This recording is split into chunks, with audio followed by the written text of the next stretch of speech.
The girl friend cinema చూసాక Rashmika script selection పై చాలా మందికి ఆశ్చర్యం కలిగింది. ఎందుకంటే చాలా ఇండీసెంట్ కథ ఇది. దర్శకుడు చెప్పాల్సిన పాయింట్ ప్రీ క్లైమాక్స్ వరకు రాదు. ఫైనల్ చెప్పే పాయింట్ కూడా ఒక బ్లాక్ మెయిలింగ్ లాంటిదే. ఈ పాయింట్ కూడా కొత్తది కాదు. తరచూ సోషల్ మీడియాలో చూసేది.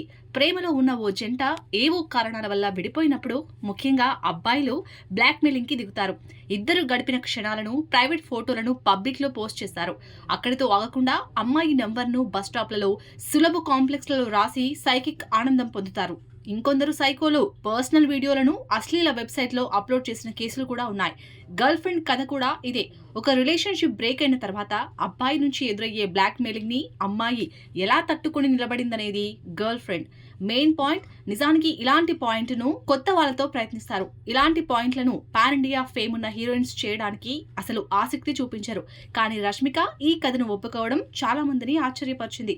కొన్ని కథలతో పర్సనల్ కనెక్షన్ ఉంటుంది. తమ చుట్టుపక్కల జరిగే కొన్ని సంఘటనలు కొన్నిసార్లు పెద్ద స్టార్స్ కి కూడా ఇలాంటి కథలు చెప్పాలని ఆసక్తిని కలిగించి ఉండవచ్చు. ఏదేమైనా గర్ల్ ఫ్రెండ్ విషయంలో రష్మిక ధైర్యాన్ని మెచ్చుకోవాల్సిందే.